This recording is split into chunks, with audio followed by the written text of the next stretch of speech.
ఇదేమీ అసంప్షన్ కాదు. ఇద్దరు మనస్ఫూర్తిగా ప్రేమించేటప్పుడు వాళ్ళు పెళ్లి చేసుకోవాలనే కదా అనుకుంటారు. వాళ్ళ మనసులకు తెలుస్తుంది.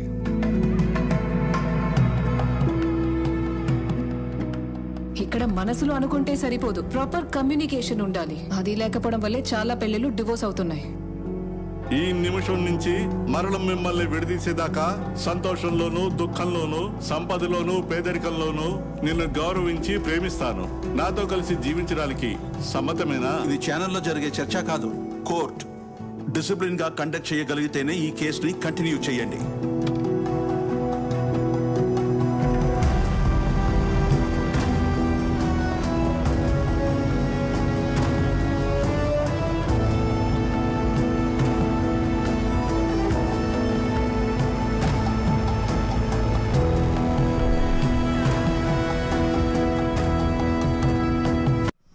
నువ్వు రాత్రి మాతో ఉండి కంపెనీ ఇవ్వమంటే వెళ్ళిపోతానంటావు. ఇదేం బాలేదు. సరే సరే వీళ్ళందరూ బయలుదేరుతున్నారు. వాళ్ళకి బాయ్ చెప్పు. సరే ఓకే, నేను వెళ్ళి డ్రెస్ మార్చుకొస్తాను. లేదు, మేము బయలుదేరుతున్నాం. అలాగే. ఇంకా తర్వాత రేపు పొద్దున్న ఇంటికి నేను మాత్రమే వస్తాను, సరేనా?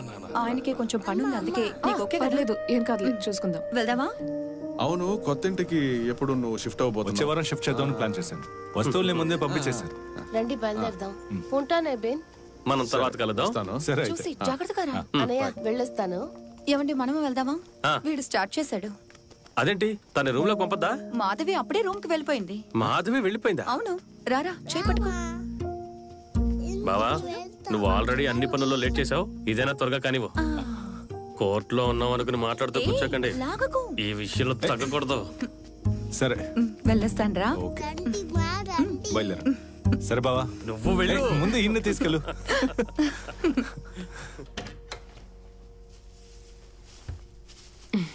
అమ్మాయి దండని జాగ్రత్తగా చూసుకోమని ఫోన్ చేస్తూనే ఉంది. ఏం దేనికి? ఏమీ లేదు, ఈ దండ కింద పడకూడదట. ఇక్కడ ఎవరైనా కింద పడేస్తారేమోనని భయపడుతుంది. తన టెన్షన్ తగ్గించడానికి ఒక ఫోటో పంపిస్తాను.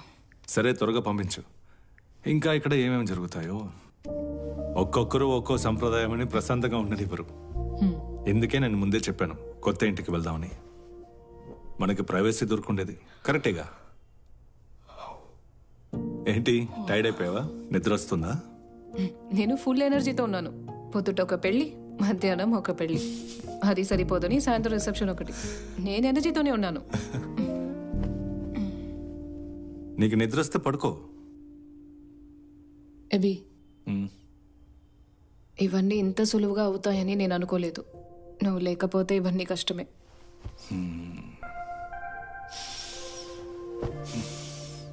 నాకు తెలుసు. నేను నీకు ఇంత ప్రెషర్ ఇవ్వాల్సి వస్తుందని ఎప్పుడు అనుకోలేదు. మా ఇంట్లో వాళ్ళు జోక్యం చేసుకోవడం వల్ల అంతా తలకిందులైపోయింది. ఇవన్నీ జరుగుతాయి మనం అనుకున్నదేగా, కానీ టైమింగ్లోనే తేడా వచ్చేసింది.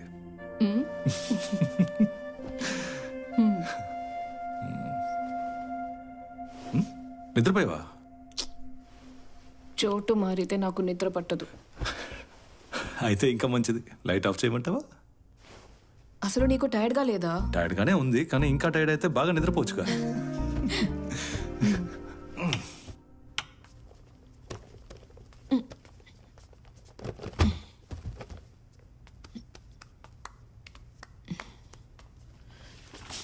ఏంటి చూస్తున్నావు?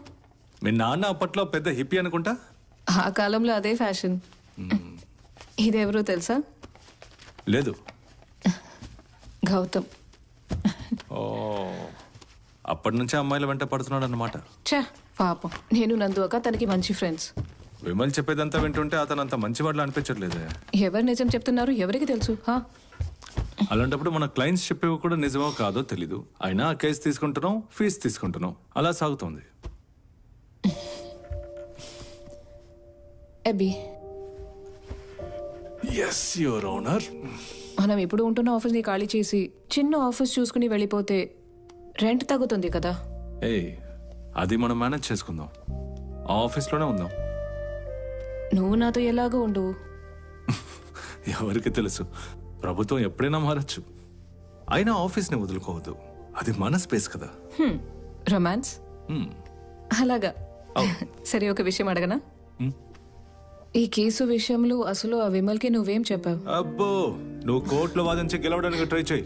ఈ ప్రాసిక్యూటర్ని అంత ఈజీగా ఇన్ఫ్లుయెన్స్ చేయలేరు. నేను కూడా ఇన్ఫ్లుయెన్స్ చేయలేనా? ఏంటి, నన్ను టెంప్ట్ చేస్తున్నావా? అలాగే అనుకో. అయితే మన పెళ్ళై వారం అవుతోంది. నన్ను చూసుకునే విధంగా చూసుకుంటే నన్ను ఇన్ఫ్లుయెన్స్ చేయొచ్చు. ఇంతకు మించి నేనేం చెప్పగలను? అలాగా?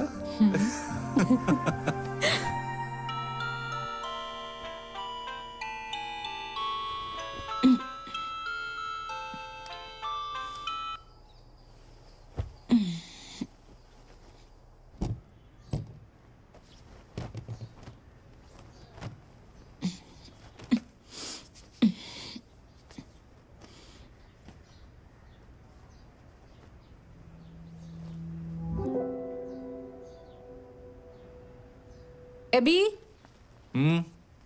ఎబీ, ఇలా చూడు. నిన్న వేసుకున్న డ్రెస్ కి బటన్స్ అన్ని ఊడిపోయాయి. కొంచెం వైల్డ్ అయితే అలాగే ఉంటుంది. ఛే, అది కాదు, వాషింగ్ మెషిన్ లో వేసినా కూడా బటన్స్ ఊడిపోతాయి. దేని గురించి అంటున్నావు? ఎబీ, అనుష గురించి. నువ్వు కోర్టులో చెప్పావు కదా గౌతమ్ ఫోర్స్ చేసి ఉంటాడని. అప్పుడు ఊడిపోయి ఉండదు, ఇలా కూడా ఊడిపోవచ్చు. మధు, కోర్టు విషయాల గురించి దయచేసి ఇంట్లో మాట్లాడద్దు. దీని గురించి ఆల్రెడీ ఒక కండిషన్ పెట్టుకున్నాం కదా. సారీ, బటన్ ఊడిపోయిందని చెప్పాను. పొద్దునే లేచి చేయడానికి వేరే పనేం లేదా? అందుకని ఎందుకు ఇలా అరుస్తున్నావు? మధు, టైం అవుతుంది, త్వరగా రెడీ అవ్వు. పొద్దున్నే బటన్ ఊడిపోయింది, అది ఇదని గొడవ పడుతుంది. అతను కౌంటర్ ఫైల్ చేశారు, పెద్ద విషయం ఏం కాదు. కానీ ఒకవేళ కోర్టుకి కమిషనర్ అపాయింట్ చేస్తే వాళ్ళు వచ్చి విజిట్ చేయకముందే మనం బేటా ఇవ్వాల్సి ఉంటుంది. అయ్యో, దానికి ఎంత ఖర్చు అవుతుంది? ఒక నిమిషం, సారీ. హలో, చెప్పండి. నేను ఎబినికి కాల్ చేశాను, తీయడం లేదు. ఎక్కడున్నాడు? ఎబీ టైంకి కోర్టులో ఉంటారు. ఆహా, అదా విషయం. ఏమైంది? నేను ఇప్పుడు మన ఏరియా పోలీస్ స్టేషన్ లోనే ఉన్నాను. అది నా క్లోజ్ ఫ్రెండ్ కొడుకు సన్నీ ప్రాబ్లం లో ఇరుక్కున్నాడు. ఏం లేదు, వాడు బార్కు వచ్చాడు, కుర్రాళ్ళతో ఏదో గొడవ పడ్డాడంతే. ఆ గొడవలో ఒక కుర్రాడికి తలకి గాయమైంది. అవును, నీకు సన్నీ తెలుసు కదా, మీ పెళ్లి రిసెప్షన్ కూడా వచ్చాడు కదా. అదేనమ్మా, పెళ్లి గిఫ్ట్ గా సుజాత గ్రైండర్ ఇచ్చాడంట కదా. సరే, అవన్నీ వదిలే, నువ్వు వెంటనే బయలుదేరి ఇక్కడికి వచ్చాయి. ఇలా చూడండి, నేను అక్కడికి వచ్చిన ప్రయోజనం ఉండదు. ఏంటమ్మా నువ్వు అలా అంటున్నావు? సాక్ష్యం చెప్పడానికి మనుషులు ఉన్నారు కదా. అది సెక్షన్ 161 కాబట్టి ఇక పోలీసులో చేయగలిగింది కూడా ఏమీ ఉండదు. కేసు కోర్టుకు వచ్చినప్పుడు చూసుకుందాం. అరే, నువ్వేమంటున్నావు అమ్మా? వాడు అసలు తప్పు చేయలేదు కదా. అది కాదన్నయ్య, ఇదంతా మనం కోర్టులోనే చెప్పగలం. రూల్స్ మీకు తెలుసు. నువ్వు చేసేదేం బాలేదు. సరే, ఏం జరుగుతుందో అది జరగని.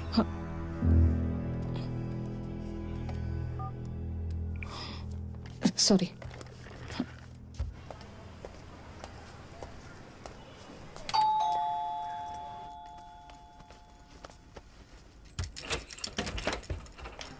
ఏంటి, త్వరగా వచ్చేసావా? అవును, మధ్యాహ్నం నుంచి క్లయింట్స్ లేరు. రేపు డెఫమేషన్ కేసు గురించి స్టడీ చేయాలి. వంటకు కావాల్సిన సామాన్లు తీసుకొచ్చాను. ఏబీ, ఇవి కొంచెం కట్ చేసి ఇవ్వవా? ఏమైంది ఈరోజు త్వరగానే వంట చేస్తున్నావు? రేపు కేసు కోసం ప్రిపేర్ అవ్వాలి కదా, ఇది పూర్తి చేస్తే అయిపోతుంది. మరీ కష్టమైతే చెప్పు, ఫుడ్ ఆర్డర్ చేసుకుందాం.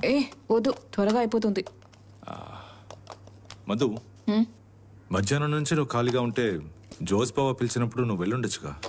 ఆయన ఫ్రెండ్ కొడుకు వ్యతిరేకంగా సాక్ష్యాలు ఉన్నాయి, అక్కడికి వెళ్ళినా వేస్టే.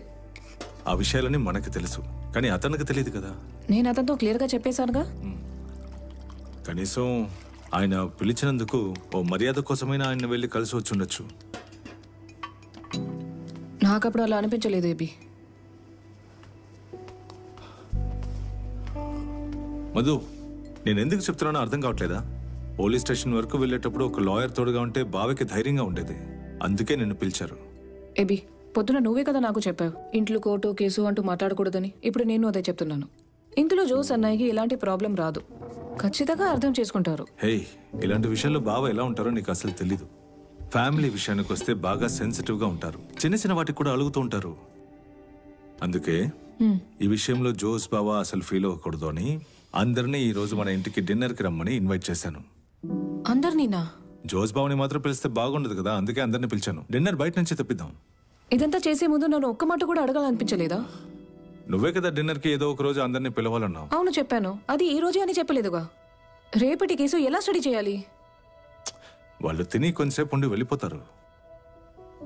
ఎందుకు ఇలా చేస్తున్నావు బేబీ? ఛా, ఇల్లంతా గందరగోళంగా ఉంది. ఇప్పుడు ఇవన్నీ సరదాలి. కనీసం ఆ పనైనా చెయ్యి. నన్ను నీకు హెల్ప్ చేయమంటావా?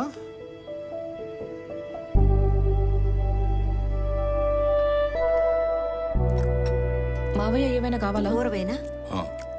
అది ఇలా ఇవ్వు. ఇవ్వు ఇవ్వు. చపాతి అన్నట్టు బావా, ఆ కేసు అయింది. ఇరుక్కుపోయాడు, కొంచెం కారంగా బాగా ఉంది. ఇరుక్కుపోయాడు. నాకు బాగా తెలిసిన వాడే, పేరు సన్నీ. బార్లో ఏదో గొడవ చేశాడు, పోలీసులు కేసు ఫైల్ చేశారు. అందుకే నీకు నేను ఫోన్ చేశాను. కాల్ చేసినప్పుడు కోర్టులో ఉన్నాను. మాధవి చెప్పింది, నేను తనకి ఫోన్ చేశాను, పనుంది రాలని చెప్పింది. అదేంటంటే అప్పుడు నాతో క్లయింట్స్ ఉన్నారు. క్లయింట్స్ ఉన్నప్పుడు ఆఫీస్ నుంచి రావడం కష్టం. మళ్ళీ క్లయింట్స్ వెళ్ళిపోతే వాళ్ళని పట్టుకోలేం కదా. అది నాకు అర్థమవుతుంది, ఆ విషయం వదిలేయండి. కానీ చాలా బాధగా ఉంది. బాగా కావాల్సిన వాడు, మనమే కదా హెల్ప్ చేయాలి. ఆ కేసు కోర్టుకు రాగానే ఈజీగా పని అయిపోతుంది. అసలు నేను అక్కడ అప్పుడు లేను, లేదా వాళ్ళు చెప్పే సాక్ష్యం అబద్ధమని మనం చెప్పి తప్పించుకోవచ్చు. అయితే ఈ కేసు నువ్వే ఫాలో చెయ్యి. నేను ఎలా వాదించగలను? నేను పబ్లిక్ ప్రాసిక్యూటర్నే కదా. కావాలంటే మనం అది చర్చిలో జార్జ్ ఉన్నాడు కదా. అవును. తను కూడా లాయరే కదా. అవును. వాడు తెలివైనడు. నేను అసలు వాడి సంగతే మర్చిపోయాను. వాడు చూసుకుంటాడులే.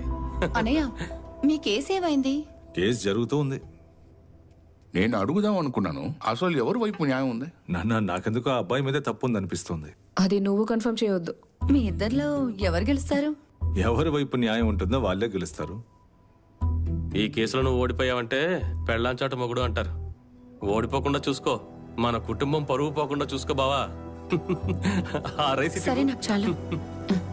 నీ ప్రాసిక్యూటర్ ఉద్యోగానికి ఇలాంటి ప్రాబ్లం వస్తుందని అనుకోలేదు. అప్పుడే చిన్న చితక లాయర్లు బతుకుతారు.